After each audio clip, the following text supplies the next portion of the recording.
Hi, I'm Alex. If you're new here, welcome to my channel. If not, welcome back. I am a 24-year-old data analyst in the greater New York City area, and I love reading and Disney.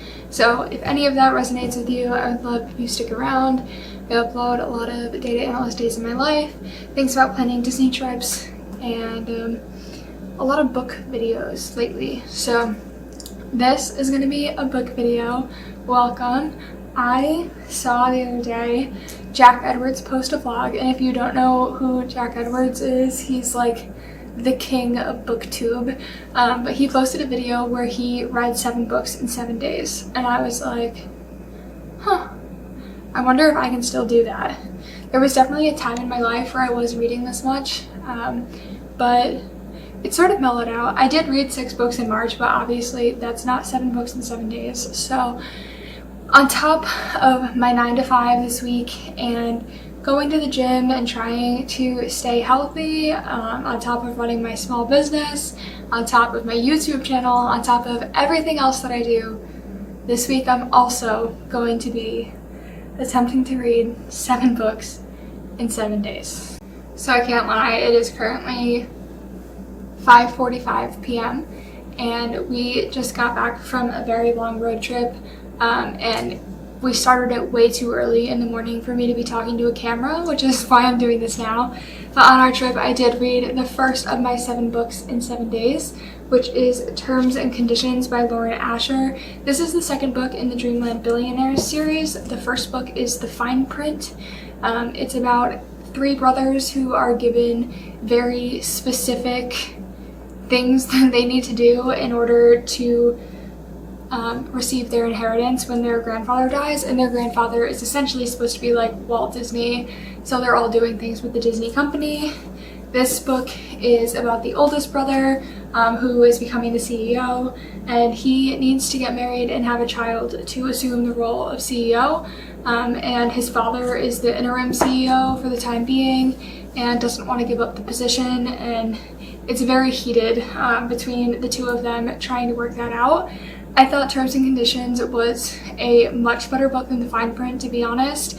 I think I rated The Fine Print 3.5, and I gave this one 4, but honestly, it could have been higher, but I'm not a fan of like raunchy, pornographic sex scenes, and Lauren Asher tends to write a lot of those, especially in this series. So for that reason, I'm leaving it at 4 stars. I prefer the cute, like flirtatious love over the raunchy love, but that's just personal preference. And if you like things a little spicier, this could be probably a higher rating for you. The second book on my 7 books in 7 days journey is By Any Other Name by Lauren Kate. This was a super short read. I think it's only 274 pages, so super short. It took me like probably 2 hours and 30 minutes to get through.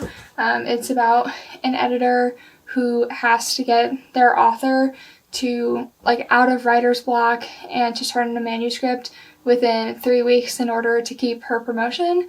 And it's just a cute little rom-com. Like I said, it was a super quick read, super lighthearted. I only rated it 3.5 stars because it wasn't anything like particularly special, but it was a cute read, a nice like relaxing afternoon kind of read.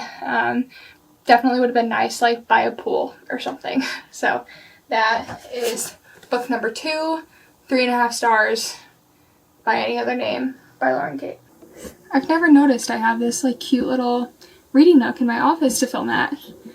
I'm going to use this background more often. Anyways, book number 3 in my 7 books in 7 days challenge is Lockdown on London Lane by Beth Riegels. This is a Wattpad book. It's the first Wattpad book I've ever read, and I am going to say I could tell it was a Wattpad book. That's it. Just the way that it was written, it was very short, very choppy, very amateur. It felt like amateur author writing it, but this author wrote The Kissing Booth, that like the book that turned into a huge like movie franchise. So I don't know. But this book was about quarantine. It was about a bunch of couples that live in the same apartment building and they all get locked inside because somebody in their building gets COVID. And it's just a story of how these different couples go through the motions. So there's one that's been together a really long time, one that was supposed to be a quick one-night stand, one guy whose girlfriend gets locked out of the building, one couple who hasn't been dating for that long and this is very new for them, and a bridal party. And they all get locked in, and it's cute. It's very lighthearted, very quick read. Again, this was 305 pages, I think, and it took me 2 hours and 45 minutes to get through. It was super fast to read. I rated it 3 stars. Again, just really lighthearted, a really easy, simple read, and not a lot of spice if you're somebody who prefers books without that. Book number 4. I think this has been my favorite of the books so far. I rated it 4.5 stars, and it is Meet Me in the Margins by Melissa Ferguson. I have been waiting for this book to be released for honestly months. I didn't go get it when it first released for some reason. I don't know why, but I finally bought it. I finally read it. Oh my god. The only reason I knocked points off was because it was a really slow, treacherous burn.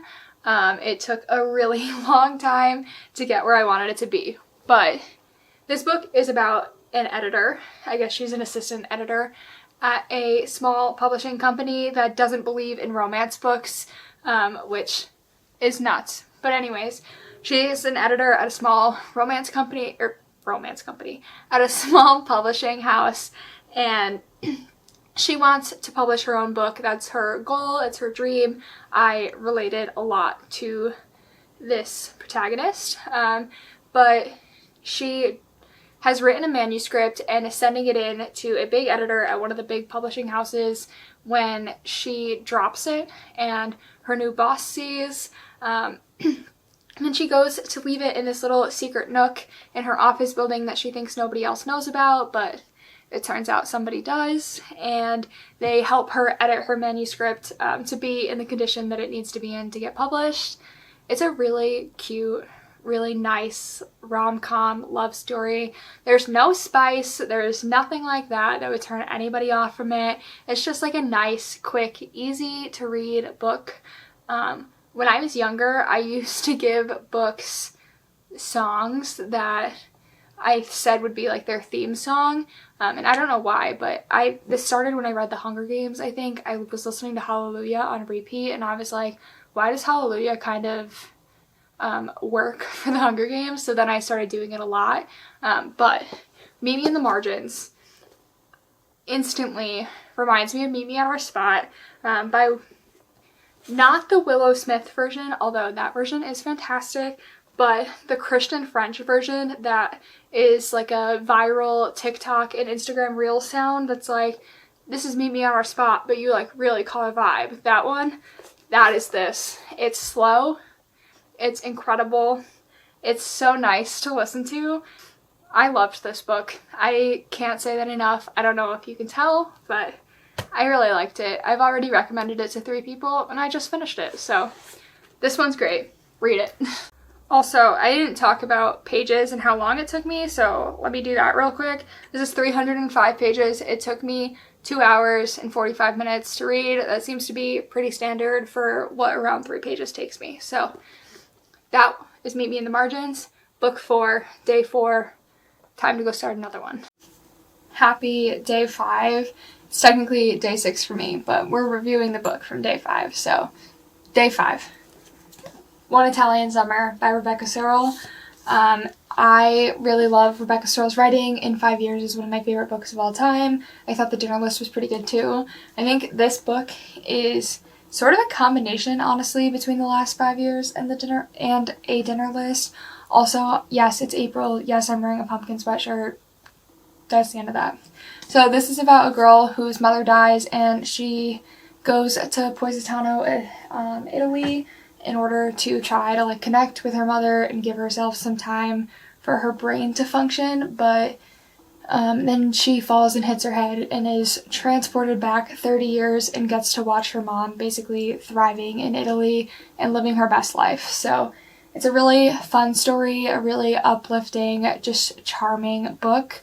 When I posted on Instagram after I finished it, I said it felt like I was on an Italian getaway. I don't know. It just felt like a vacation from life. So if you're looking for something that just like feels like you're on a vacation, even though you're in a book and it's raining outside, One Italian Summer by Rebecca Searle is going to be your book. I rated this 4.5 stars. Would highly recommend. Down to the last 2 books, and I'm filming these at the same time just because I finished one at like 1 a.m. and then just started reading. Anyways, number 6 was The Unhoneymooners by Christina Lauren. I have been waiting to read a Christina Lauren book for a long time. They've been on my list forever, and immediately after reading this one, I went out and ordered The Soulmate Equation and Love in Other Words just because I love her writing so much. This is, spoiler, the only book I rated 5 stars in this 7 books in 7 days adventure. I thought it was so good.